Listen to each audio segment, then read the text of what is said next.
Welcome back to another installment of Indoor Gardening. I hadn't actually had this one planned originally, but it kind of came to me the other day when I was staring at this onion that I found in my onion storage downstairs. And it occurred to me that why am I buying green onions at the store when I can grow my own inside? That's right. I'm actually going to show you how you can grow your own we'll call them onion and garlic chives from things that you already have in your kitchen or in your basement storage like me. You can grow them in your kitchen along with everything else that I've been showing you. And that way you don't have to buy these items at the store anymore. It's super simple, and I'm going to show you, and then you guys are going to go do the same and post your pictures on the forum. Are you ready? All right, let's go. Before I forget, my Seed Starting 101 class or workshop is actually next Thursday, February 2nd at 2 p.m. Eastern Standard Time. I'm pulling out all the stops. I'm pulling out all my tips, all my tricks, all my supplies, and showing you exactly how I have done seed starting from the past up until now. And the reason I say that is because I started 14 years ago with eggshell cartons in my windowsill up to now where I've got full-on grow racks with grow lights, heat mats, and all the things that I've collected over the years. But I don't want the overwhelm factor to stop you from learning how to grow plants from seed. You could start as simple as one plant that you use to grow from seed in your house, and then eventually as you get more confident you can start to grow more and more and more. So don't be intimidated. Show up for the class. You're gonna get a lot of great information, how to start your whole setup if you don't already have supplies, how you can do it on a budget. I'm gonna be telling you everything, and I'm even gonna do a live demonstration. So I will put the registration link down below. It's actually a purchase link. The class is $20. I'll put the purchase link down below, and if you purchase it, you'll get the registration link in your email. That's the only way I could really finagle it to work right now. So you can purchase the class, and then you'll get the registration link, okay? If you are really interested in all the classes and workshops I'm doing 6. I've already done 1 for the winter season, preparing you for the spring. I've got 6 classes, and you can get a 15% discount on all of them if you buy them at once, if you sign up for my email list. So I'll also put that down below. You want to sign up for the email list anyway, because you're going to get the updates of any classes I have coming, any discounts I have coming. When I start doing my garden tours, I'll be putting the releases on there. So you want to sign up anyway, but you will get the access to watch my free workshop that I already did. You'll get the recording for that. You get the 15% off link to buy the full winter workshop season, and then you'll be on the email list for any updates coming along. So go sign up for that class. It's gonna be full of really great information, and I want to help you learn how to save money and start your plants from seeds, because that's really the best way to go. Okay?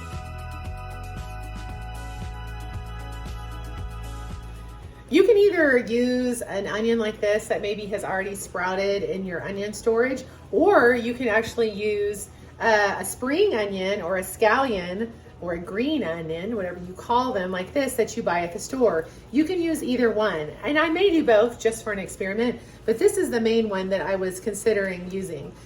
So what I'm gonna do, if you think about, if you've grown onions in the past, or if you've ever studied them in your own kitchen, the onion will grow from the center of the actual bulb. So what I'm gonna do is I'm going to peel this onion down.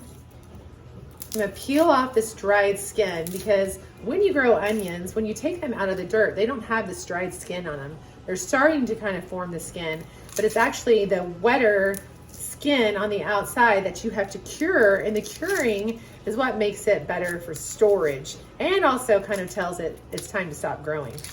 So what I want to do is I want to tell him it's time to start growing, which clearly this one has already kind of gotten that message. So I'm going to peel back this dry layer here, and you're going to do a similar thing with the garlic here shortly. So I've peeled back the dry skin. I've got the bulb here, and what I'm going to do is I have this little planter here, and I think I'm going to do the onion and the garlic together in this little planter, because you don't need that much space. Since you're not growing the onion bulb and the garlic bulb for the scallion and the garlic bulb to grow to their full size. You're only growing them to harvest the greens. You don't need all of the extra room in your planter like you would outside if you're trying to grow a full onion bulb. So all that to say that you can have a smaller planter to do this project. So I just have a small little green planter here. I'm going to carve out of the center, almost down to the very bottom, a place to put this onion bulb, right down almost to the bottom. Now, when onions are growing out in nature, you can see their shoulders once they're ready to be harvested, the same way you see radish shoulders and beet shoulders and carrot shoulders. The very top of the bulb will show at the surface. So I don't want to plant it too far down. So super simple, I just planted it right in there. The shoulders are just a little bit, maybe an 1/8 or a 1/4 inch beneath the surface. Put it right in there, and then I'm gonna give it a little haircut. I'm gonna trim off these outer edges that are kind of dried. There's some parts of these greens that I'm gonna cut and use. And I actually used some earlier when I was scrambling some eggs. I'm gonna use some more for dinner tonight. But first I'm gonna kind of peel off these layers that are a little bit drier. Peel those off. And then I'm just gonna give it a trim, because what that's gonna do, it's going to tell it to put a little bit more energy into the roots, and then it'll start to sprout up some more greens. So I can use what I just trimmed off to cook with, which is what I'll do. And then I've got this little guy, like a little troll hair, growing right here in the middle. And it will start to grow more greens as you water it, as it takes in nutrients. Now, the other thing you can do if you have a scallion is you're going to peel off these outside layers of the onion. You're going to leave the center stalk, so make sure you don't peel this one. But these outside ones, especially if they're getting older, you want to peel those back. And you got to be real careful that you don't actually break that center stalk. So I'm just very carefully, gingerly peeling that back to where it looks like this. Okay, I'm also going to trim this one as well. I'm just going to cut that longer stalk off. So I have about 4 or 5 inches, and of course I'm going to use that green to cook with, so don't waste that. And then I'm going to bury this about that far down in the ground. Again, if this was growing, the bulb would be here probably, and you'll see the shoulders here.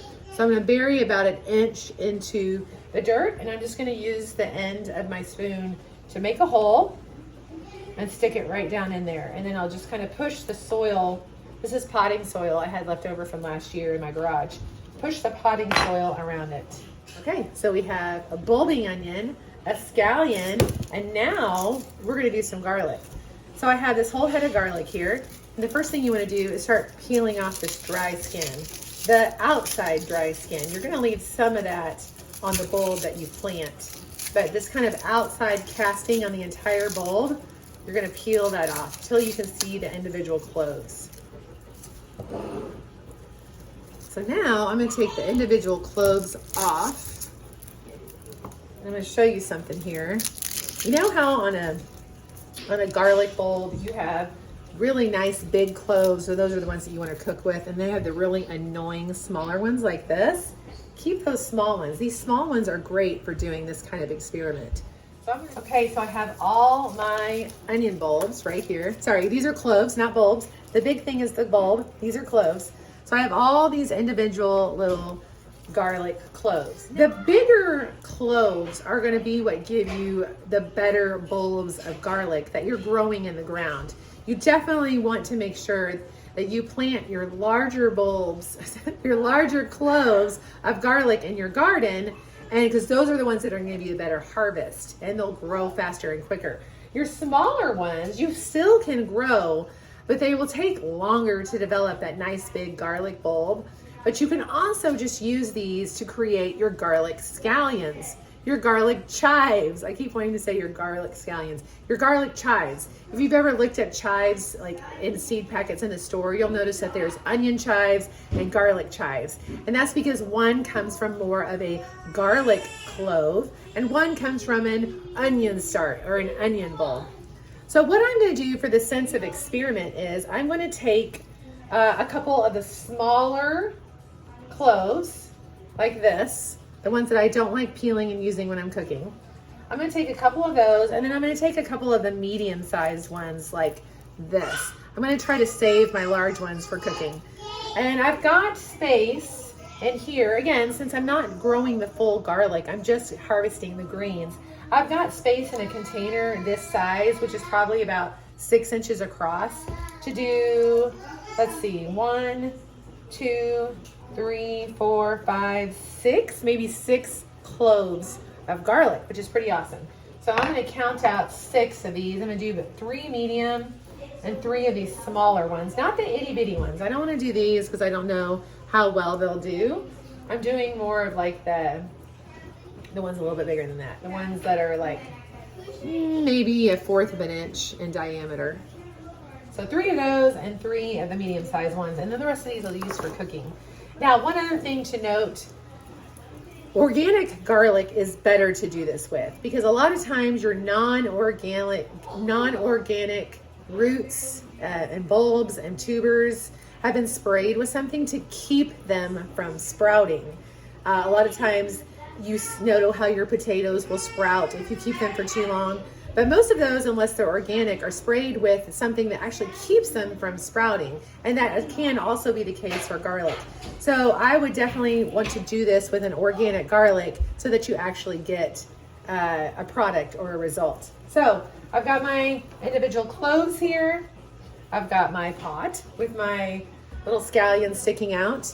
And I'm gonna use the back of a spoon, or if you have a dibber, I just didn't pull my dibber out for this. A dibber is used to imprint the holes whenever you're planting seeds or baby plants.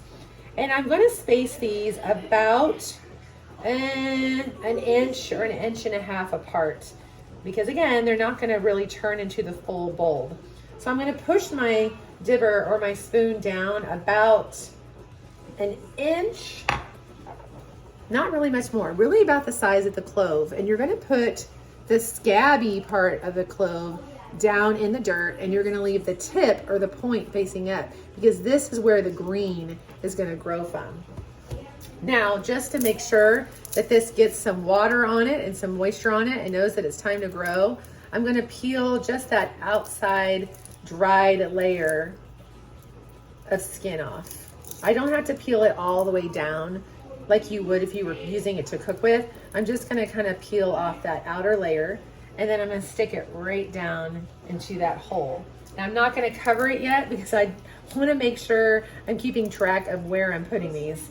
There's been so many times that I've planted seeds and I cover them up as I go and then I forget what I've planted. So I'm not gonna cover them till they're all in there. I'm just gonna peel off some of that skin. And try not to injure the clove while I'm doing it.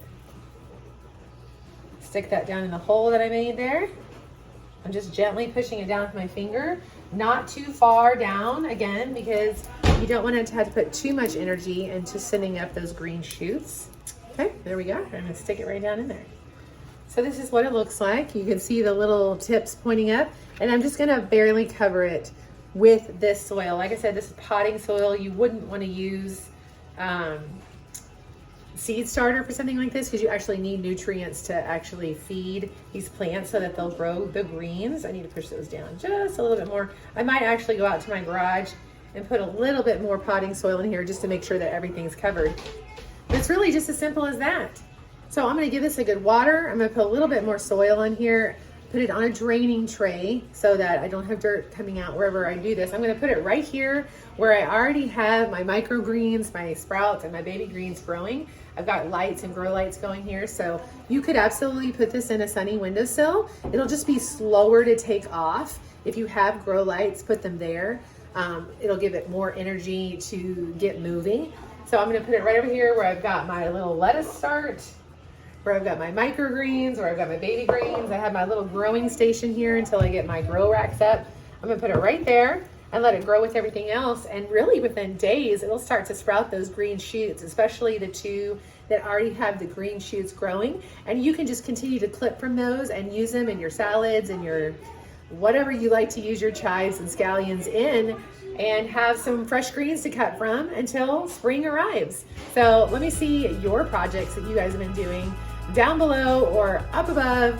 Thanks for being here and stay tuned. I have more coming for you. Oh.